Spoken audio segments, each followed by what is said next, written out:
हाय मित्रों, लॉकडाउन में आप लोग आनंद से होंगे और साथ में पढ़ाई भी कर रहे होंगे, क्योंकि यह समय ऐसा है जहाँ पर अपनी पूरी शक्ति के साथ, मनोयोग के साथ दिन रात मेहनत कीजिए। सफलता आप लोग के कदम चूमेगी और लॉकडाउन में जितना उल्लास, उमंग, उत्साह के साथ रहेंगे उतना ही मज़ा आएगा रहने में।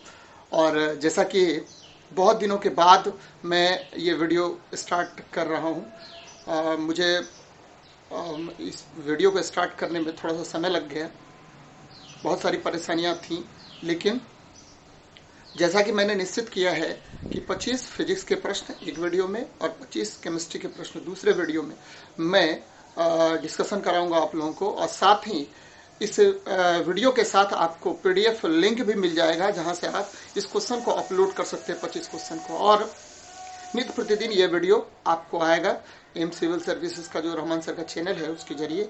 और निश्चित रूप से आप लोग इसको ये कीजिए, आप अनुसरण कीजिए, पढ़िए, यूट्यूब देखिए और लाइक कीजिए मित्रों। चलिए पहले देखते हैं क्या 252 नंबर प्रश्न है। आज का जो पीडीएफ मैं अपलोड कर रहा हूँ वो 252 नंबर प्रश्न से स्टार्ट हो रहा है। फिजिक्स का है पीडीएफ अपलोड करूंगा जो मैं, और ये वीडियो मैं डिस्कशन करा रहा हूँ आप लोगों को। क्वेश्चन नंबर 252, निम्नलिखित कथनों पर विचार कीजिए। पहला प्रश्न है 252 नंबर प्रश्न। क्वेश्चन में कह रहा है कि यदि केशिकत्व की परिघटना नहीं होती तो एक नंबर ऑप्शन है केरोसिन दीप का उपयोग मुश्किल हो जाता, यदि कोई मृदु पेय का उपयोग करने के लिए स्ट्रॉ का प्रयोग नहीं कर पाता, तीसरा नंबर है स्याही शोकपत्र काम करने में विफल हो जाता, फिर है कि बड़े पेड़ जिन्हें हम अपने चारों ओर देखते हैं पृथ्वी पर नहीं उगते। तो ये ऑप्शंस है, डिफरेंट ऑप्शंस है। चलिए ऑप्शन जैसा कि है उपर्युक्त में से कौन सा कथन सही है। तो मित्रों सबसे पहले ये देख लीजिए केशिकत्व किसको कहते हैं, फिर ऑप्शंस को डील करेंगे। केशिकत्व यदि किसी बर्तन या पात्र में द्रव भरा रहता है, उसमें एक पतली सी नली डाल देते हैं तो द्रव की परत या तो ऊपर चढ़ेगी या परत नीचे गिर जाएगी, इसी घटना को केशिकत्व कहते हैं। जुनीन साहब ने एक नियम दिया था कि केशिकत्व में द्रव की ऊंचाई h जो है वह त्रिज्या का व्युत्क्रमानुपाती होता है, यानी h प्रोपोर्शनल टू 1/r होता है। अब इस ऑप्शन में आपको पहले ही पता है, पहला नंबर जो ऑप्शन है केरोसिन दीप का उपयोग मुश्किल हो जाएगा, एकदम सही है। क्योंकि आपको पता होगा कि केरोसिन दीप में आप सूत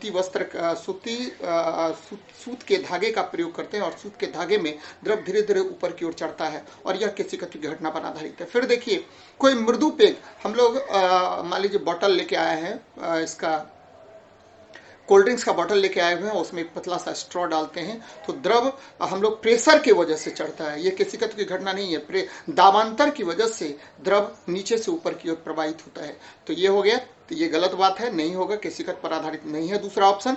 तीसरा जो है स्याही शोकपत्र काम करने में विफल हो जाता है, ये सही है। क्योंकि आपको पता होगा कि स्याही में जब हम लोग क्या करते हैं कि स्याही सूखता जो होता है उसमें वह केशिकत्व की परिघटना पर ही आधारित होता है। और बड़े पेड़ में देखिएगा कि जाइलम और फ्लोएम होता है, जाइलम से जड़ से जो है जल आपको पत्तियों तक पहुंचता है, तो ये केशिकत्व की घटना पर आधारित है। लेकिन यहाँ केशिकत्व केवल काम नहीं करता है, जब भूमि से जड़ में जल आता है तो वहाँ पराशरण कार्य करता है, उसके उपरांत आपको केशिकत्व कार्य करता है और पत्तियों में वाष्पीकरण होता है, जिसकी वजह से ट्रांसपिरेशन होगा, जिसकी वजह से आपको पौधों में जड़ों से, भूमि से जल जो है पत्तियों तक पहुंचता है। तो ये 3 विधियां होती है। तो केशिकत्व एकमात्र घटना नहीं है, लेकिन केशिकत्व एक घटना है। तो ऑप्शन हो जाएगा 1, 3 और 4 आपको सही है मित्रों। तो ये हो गया 252 नंबर का आंसर हो जाएगा ए। आंसर भी दिया हुआ है ऑप्शंस में। नेक्स्ट प्रश्न है 253 नंबर, गिरती हुई वर्षा की बूंदों को गोलीय आकृति का कारण क्या होता है।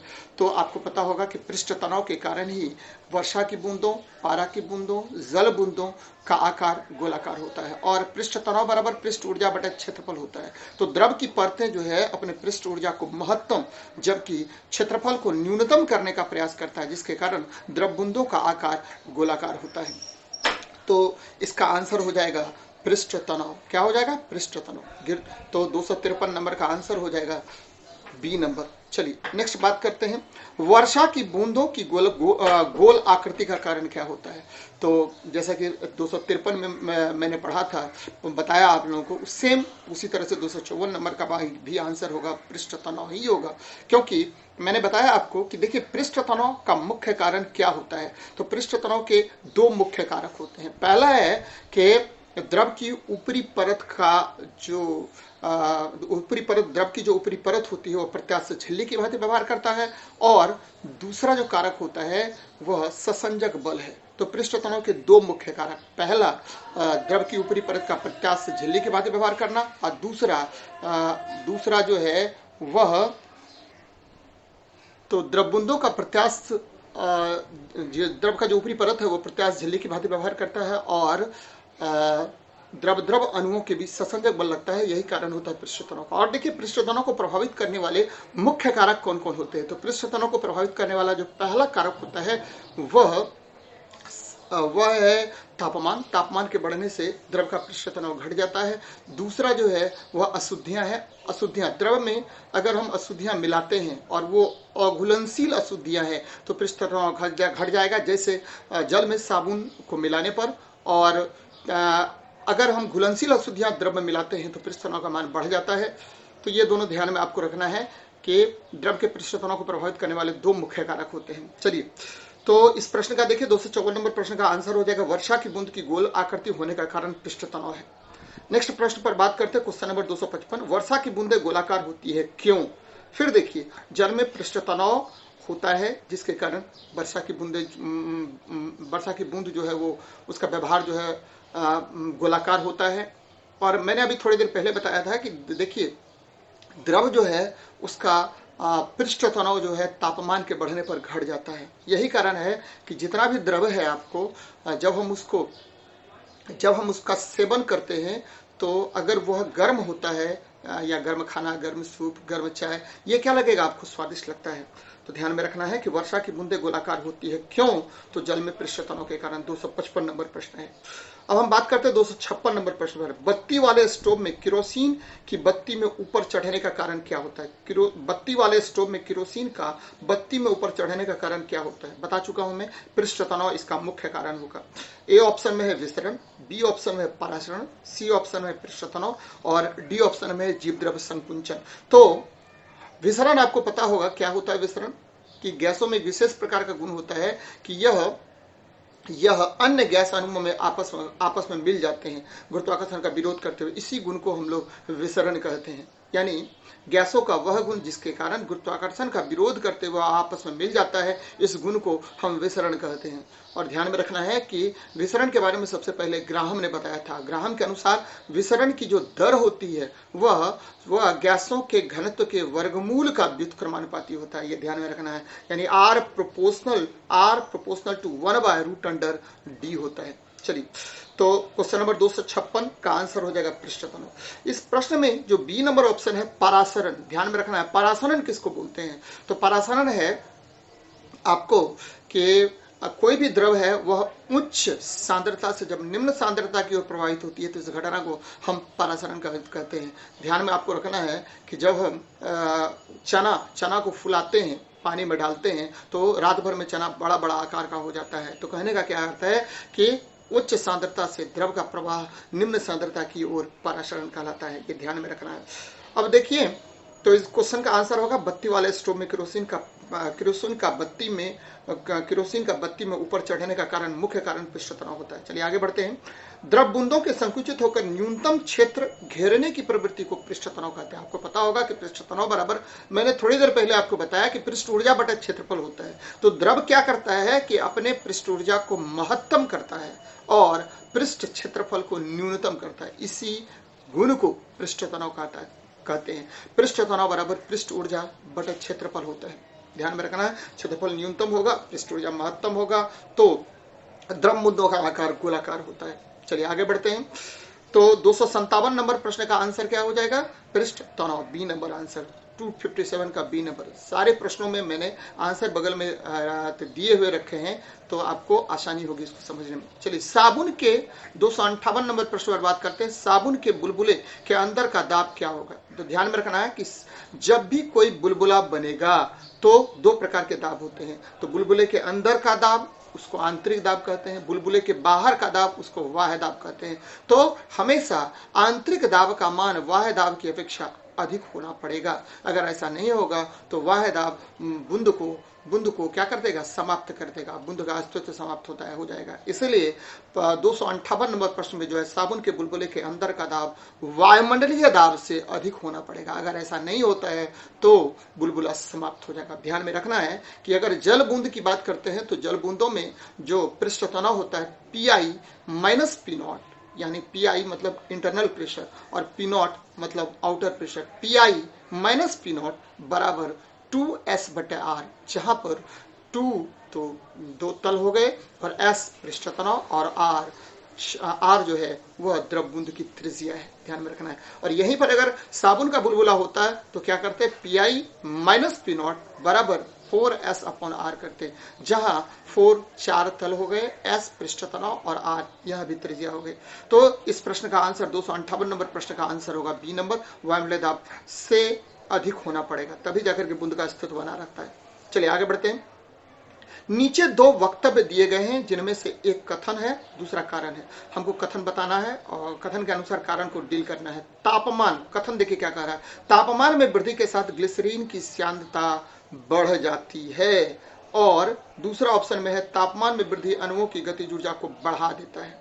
तो ध्यान में रखना है कि जब भी तापमान की बात करेगा और द्रव की बात करेगा और श्यानता की बात करेगा तो श्यानता जो है वह, द्रव की श्यानता जो है वह तापमान के बढ़ने से घट जाता है। एकदम ध्यान में रखिएगा, तापमान के बढ़ने से द्रव की श्यानता में कमी आती है, और जो आपका है तापमान में वृद्धि से अणुओं की गतिज ऊर्जा बढ़ जाती है। एकदम सही है, तापमान के बढ़ने से अणुओं की गतिज ऊर्जा तीव्र गति से बढ़ जाती है, ये ध्यान में रखना है।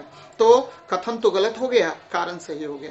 तो ध्यान में दो चीज आपको यहाँ पर रखनी पड़ेगी। क्या रखनी पड़ेगी कि तापमान के बढ़ने से द्रव की श्यानता घट जाती है लेकिन गैस की श्यानता बढ़ जाती है। और याद रखना, जब भी उष्मा की बात करते हैं, यदि किसी वस्तु को उष्मा दिया जाता है तो उसके अणुओं की औसत गतिज ऊर्जा में क्या होती है, वृद्धि हो जाती है। तो कथन तो गलत हो गया, कारण सही हो गया। तो आंसर हो गया डी नंबर, आंसर हो गया। चलिए आगे बढ़ते हैं। गोलक वलय पत्ती से बने धातु वलय के छिद्र में धातु गोलक भर जाता है। 260 नंबर प्रश्न है। यदि गोलक को, तो प्रश्न है 260 नंबर, गोलक वलय पत्ती से बने धातु वलय के छिद्र में धातु गोलक भर सकता है। यदि गोलक को गर्म करें तो वह अटक जाता है, परंतु यदि वलय को गर्म करें तो देखिए क्या होता क्या है कि ये मान लीजिए ये वलय है और इसमें बीच में छिद्र है। अब गोलक को डालें तो गोलक को अगर हम गर्म करेंगे तो गोलक का प्रसार होगा और ये फंस जाएगा इसके अंदर, जबकि वलय का जब प्रसार करेंगे तो गोलक जो है आसानी से उस वलय के अंदर से निकल जाएगा। मित्रों तो देखिए आंसर क्या हो जाएगा, आंसर होगा कि गोलक निकल सकेगा क्योंकि तापन के प्रसार के कारण वलय का व्यास बढ़ जाता है। ध्यान में रखना है इसको। चलिए आगे बढ़ते हैं। जब किसी झील की तली से उठकर वायु बुलबुला ऊपरी सतह पर आएगा तो उसका आकार क्या होता है। जब भी कोई बुलबुला ऊपर की ओर आता है तो ध्यान में रखना है कि ऊपर आने पर जल के निचले सतह से द्रव की बूंदों के ऊपर आने पर उसका दाब का मान घटेगा, जिसके कारण क्षेत्रफल का मान क्या होगा, बढ़ जाएगा। तो 261 नंबर प्रश्न का देखिए आंसर क्या होगा। तो आंसर हो जाएगा कि बढ़ जाएगा, आकार क्या होगा, बढ़ जाएगा, क्योंकि दाब का मान यहाँ घट जाता है। दाब का मान यहाँ क्या होता है, घट जाता है मित्रों। चलिए तो नेक्स्ट प्रश्न पर बात करते हैं हम लोग। 262 नंबर, पानी की बूंद गोलाकार होती है, इसका कारण क्या होता है। तो आपको पहले ही बता चुके हैं, पानी की बूंदों के गोलाकार होने का मुख्य कारण पृष्ठ तनाव है। ध्यान में रखना है, पृष्ठ तनाव होता है। और ये भी ध्यान में रखना है कि पानी जब किस गिलास में लेते हैं तो वह चिपक जाता है, देखिएगा चिपक जाएगा, सटा हुआ रहता है। तो वह असंजक बल के कारण, द्रव अणुओं के बीच लगने वाले असंजक बल के कारण जो पानी जो है किसी तल को भिगो देता है, ये ध्यान में रखना है। चलिए तो 262 नंबर प्रश्न का भी आंसर बी नंबर होगा, पृष्ठ तनाव। चलिए नेक्स्ट बात करते हैं 263 नंबर पर। जब कोई जहाज नदी से सागर में घुसता है तो आपको पता होगा कि नदी का घनत्व जो होता है, ध्यान में रखना है, नदी के जल का जो घनत्व होता है, साधारण जल होता है 1 ग्राम पर सेंटीमीटर क्यूब होगा। लेकिन यहीं पर अगर हम बात करें किसके, समुद्री जल का घनत्व जो होता है 1.027 1.027 ग्राम पर सेंटीमीटर क्यूब होता है। यानी समुद्री जल का घनत्व तो नदी जल की अपेक्षा अधिक होता है। यही कारण है कि जब नदी से समुद्र में जाते हैं तो हम क्या होते हैं, ऊपर उड़ जाते हैं, क्योंकि देखिएगा उछाल बल वहां पर अधिक होगा, उत्क्षेप अधिक होगा, उत्प्लावन बल का मान अधिक होगा, जिसके कारण वह नाव को ऊपर की ओर उठा देगा। यही कारण है कि जब कोई नाव नदी से समुद्र में जाता है तो वह ऊपर की ओर उड़ जाता है। चलिए आगे बढ़ते हैं। 263 नंबर का आंसर क्या हो जाएगा, वह कुछ ऊपर उठता है। चलिए आगे बढ़ते हैं। एक सुई पानी में डूब जाती है जबकि लोहे से बना जहाज पानी पर तैरता है, क्योंकि ध्यान में रखना है कि लोहे से जब जहाज, लोहे का जहाज, सिंपल लीजिए, सुई लिए और उसको पानी में डाल दिए तो क्या हुआ कि सुई जब भी पानी में डूबेगा तो वह अपने भार में आभासी कमी के बराबर द्रव का विस्थापन नहीं करेगा। लेकिन जब जहाज जो लोहे का बना हुआ है वो जब पानी में जाता है तो वह अपने भार में आभासी कमी के बराबर द्रव का विस्थापन करता है। यह आर्किमिडीज का सिद्धांत है और इसी के कारण वह तैरता है। यदि विस्थापन नहीं करेगा अपने भार में आभासी कमी के बराबर द्रव का तो वह नहीं तैरेगा, डूब जाएगा। लेकिन अगर करेगा तो आपको तैरेगा। यही कारण है कि जहाज तो तैर जाता है लेकिन आपको सुई जो है वह डूब जाती है। ध्यान में रखना है आपको। तो 264 नंबर का आंसर डी होगा। देखिए क्या है, सुई का आपेक्षिक घनत्व उसके द्वारा हटाए गए पानी के आपेक्षिक घनत्व से अधिक होता है। ध्यान में रखना है, आपेक्षिक घनत्व की बात कर रहे हैं तो ध्यान में रखना आपेक्षिक घनत्व होता क्या है, तो आपेक्षिक घनत्व होता आरडी बराबर यानी रिलेटिव डेंसिटी बराबर वस्तु का घनत्व बटे 4 डिग्री सेल्सियस पर जल के घनत्व के अनुपात को आपेक्षिक घनत्व कहते हैं। ध्यान में रखना है कि यही घनत्व के कारण द्रव का विस्थापन होता है, द्रव के भार में आभासी कमी होती है। चलिए आगे बढ़ते हैं। नेक्स्ट प्रश्न है 265 नंबर प्रश्न। तो 264 नंबर का आंसर डी होगा। नेक्स्ट देखिए 265 नंबर, लोहे की सुई पारे की सतह पर किस कारण से तैरती है। तो आपको पता होगा कि लोहे का घनत्व 7.8 ग्राम पर सेंटीमीटर क्यूब होता है जबकि पारे का घनत्व 13.6 ग्राम पर सेंटीमीटर क्यूब होता है। तो पारे का घनत्व अधिक है लोहे के घनत्व की अपेक्षा। यही कारण है कि पारा जो है, पारा में आपको लोहा तैरेगा, लेकिन यहीं पर अगर सोना ले लेते तो पारे में सोना क्या होता है, डूब जाता है। यहाँ पर यह भी ध्यान में रखना है कि जिस वस्तु का घनत्व दूसरी वस्तु की अपेक्षा कम होता है वह उसमें तैरता है, जिसका अधिक होता है वह उसमें डूब जाता है। वायु बादल में, तो बादल जो है वायु में तैरता है, पारे में लोहा तैरता है, जल में बर्फ तैरता है, क्योंकि इन सभी का घनत्व जो है, ठीक है, जिस द्रव में यह डाला गया है उससे कम होता है, इसके कारण वह तैरता है। याद रखना है इसको। चलिए आगे बढ़ते हैं। तो 265 नंबर का आंसर ये हो जाएगा, पृष्ठ तनाव के कारण। 266 देखिए, मिट्टी का तेल पानी के ऊपर इसलिए तैरता है क्योंकि आपको पता होगा कि मिट्टी के तेल का घनत्व बहुत कम होता है, एक लगभग आपको 0.7 के आसपास होता है, 0.7 ग्राम पर सेंटीमीटर क्यूब होता है, जबकि आपका जल का घनत्व जो होता है 1 ग्राम पर सेंटीमीटर क्यूब होता है। यही कारण है कि आपको मिट्टी का तेल जो है जल की ऊपरी सतह पर रहेगा, क्योंकि मिट्टी के तेल का घनत्व कम होता है और जल का घनत्व अधिक होता है। आगे बढ़ते हैं। तो 266 नंबर का आंसर हो जाएगा ए।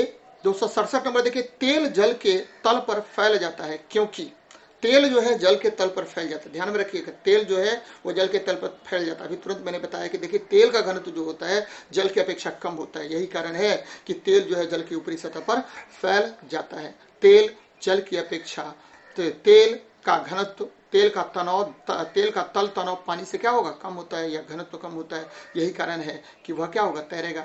तो 267 का डी नंबर आंसर होगा। चलिए आगे बढ़ते हैं। एक केस नली में जल की अपेक्षा एक तरल अधिक ऊंचाई तक पहुंचता है, इसका कारण क्या है। एक केस नली में जल की अपेक्षा एक तरल अधिक ऊंचाई तक पहुंचता है, जल की अपेक्षा एक तरल अधिक ऊंचाई तक पहुंचता है। ध्यान में रखना है कि तरल का पृष्ठ तनाव जल की अपेक्षा क्या होगा, ज्यादा होगा, तभी वो ऊपर जाएगा। याद रखना है कि मैंने थोड़ी देर पहले आपको बताया था कि केस नली में किसी भी द्रव की परत की ऊंचाई जो है h बराबर 2s cos थीटा बटा r रो जी। ध्यान दीजिए यहाँ पर h बराबर 2s cos थीटा बटा r रो जी। तो पहले तो घनत्व का कम होना, एक दूसरा, पहला घनत्व कम होना चाहिए, दूसरा क्या होना चाहिए, पृष्ठ तनाव का मान अधिक होना चाहिए। तो जिस तरल का पृष्ठ तनाव अधिक होगा वह केस नली में उतनी ऊपर जाएगा और जिसका कम होगा वो केस नली में उतना ही नीचे जाएगा। मित्रों चलिए आगे बढ़ते हैं। नेक्स्ट देखिए 269 नंबर प्रश्न। 268 का आंसर हो गया डी नंबर।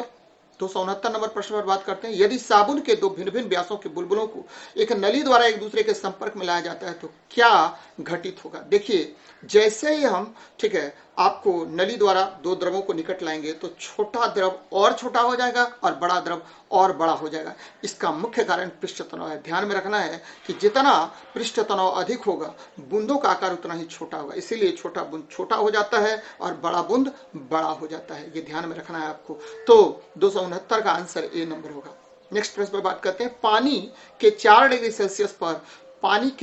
सेल्सियस पर शरीर तैरता है, यदि तापमान 100 डिग्री सेल्सियस हो जाए तो क्या होगा?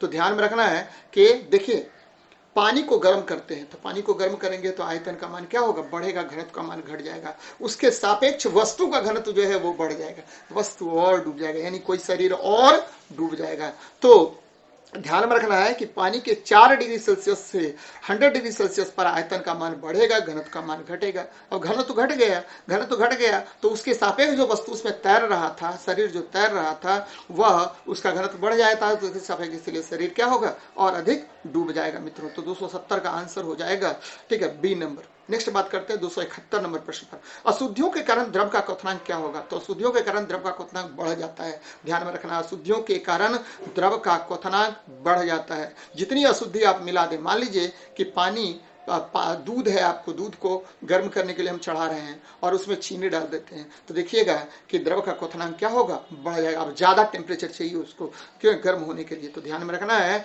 कि अशुद्धियों के कारण द्रव का क्वथनांक बढ़ जाता है। तो इस क्वेश्चन का आंसर बी हो जाएगा 271 का। चलिए आगे बढ़ते हैं। निम्नलिखित में से कौन सा सबसे अधिक श्यान है? तो यहाँ पर बहुत सारी चीजें हैं, पानी, अल्कोहल, शहद, गैसोलीन, बहुत सारा चीज है। तो सबसे अधिक श्यानता शहद का होता है। आपको पता होगा कि जिस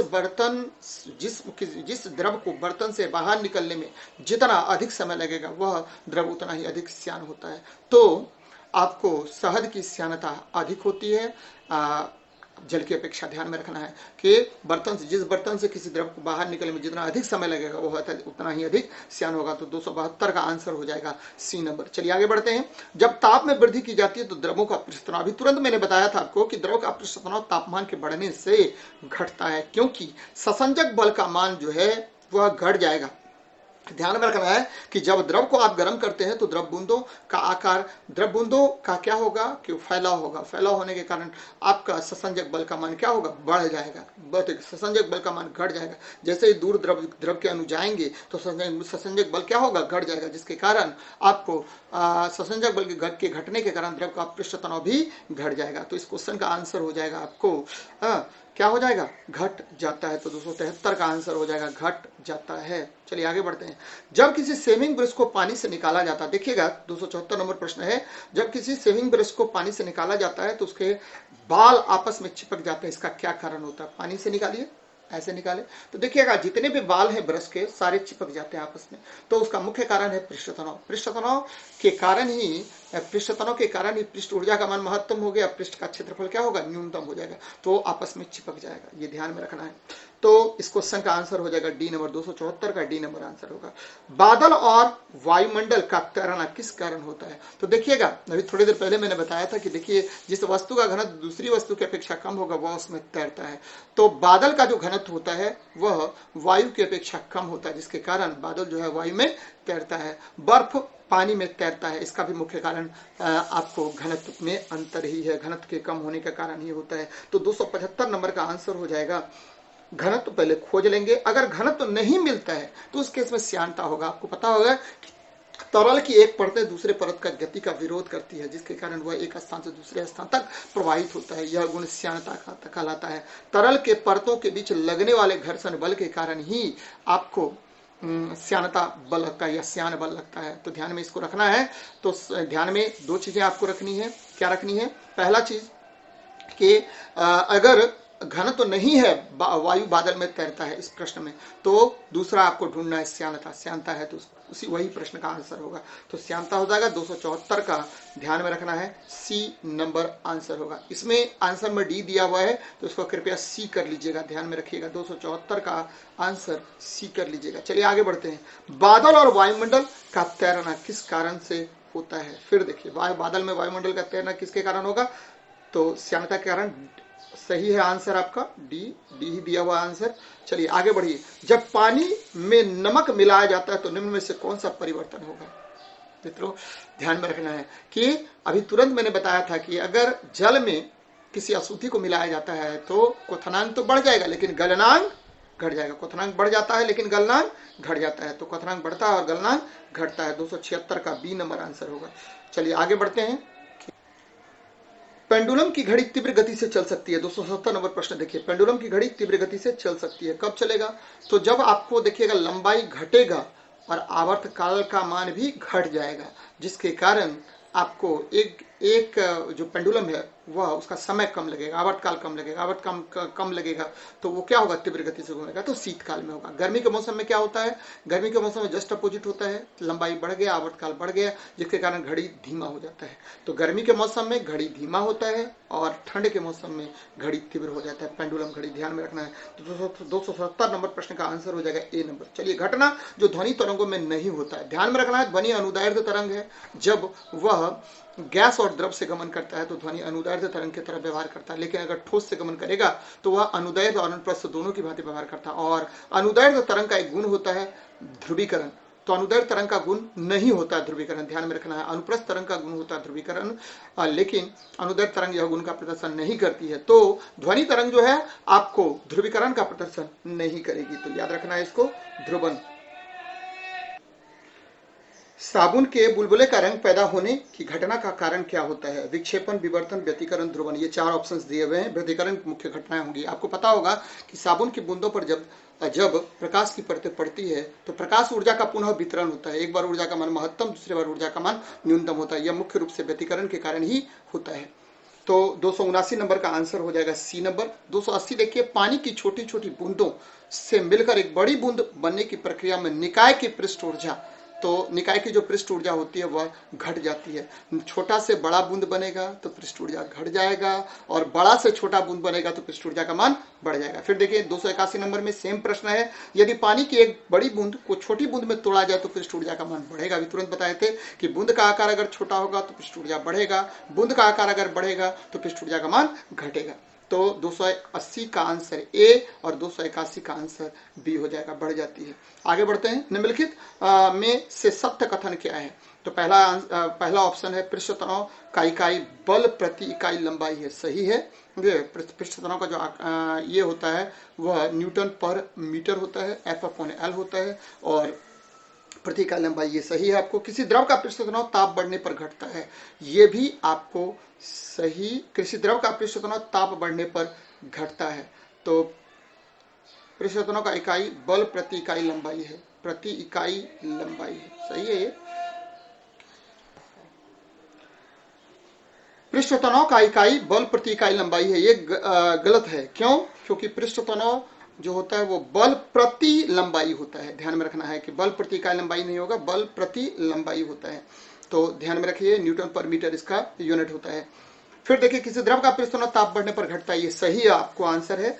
ठीक है। पृष्ठ सक्रिय कारक जल का पृष्ठ तनाव घटा देती है, पृष्ठ सक्रिय कारक जल का पृष्ठ तनाव घटा देती है, ये गलत है। पृष्ठ सक्रिय कारक जो है, जो मान लीजिए कि द्रव में अगर हम घुलनशील पदार्थ को डालते हैं तो द्रव का पृष्ठ तनाव क्या होगा? वो बढ़ जाता है, तो गलत है। फिर देखिए, जब ससंजन असंजन से अधिक होता है तो द्रव दीवार को गीला कर देता है, ये भी गलत है। असंजन जब ससंजन से अधिक होगा तब द्रव को जो बर्तन के तल को भिगोएगा। अगर ससंजन का मान असंजन से अधिक होगा तो वह बर्तन के तल को नहीं भिगोएगा। ध्यान में रखना है इसको। चलिए देखते हैं 283 नंबर प्रश्न। तो 282 का आंसर बी नंबर होगा। स्याही के प्रवाह के लिए किस तरह के पेन या गुरुत्व के साथ किसकी क्रिया का प्रयोग किया जाता है? तो ध्यान में रखना है, फाउंटेन पेन में जो है आपको देखिएगा कि एक पतला सा नली लगा होता है, जिसके कारण द्रव जो है वह केस नली के कारण ऊपर की ओर चढ़ता है, ऊपर से नीचे की ओर आएगा, प्रवाहित होगा। तो ये सारा फाउंटेन पेन है। तो फाउंटेन पेन किस सिद्धांत पर कार्य करता है? तो पृष्ठ तनाव के सिद्धांत पर कार्य करता है। आगे बढ़ते हैं। 284 नंबर प्रश्न देखिए,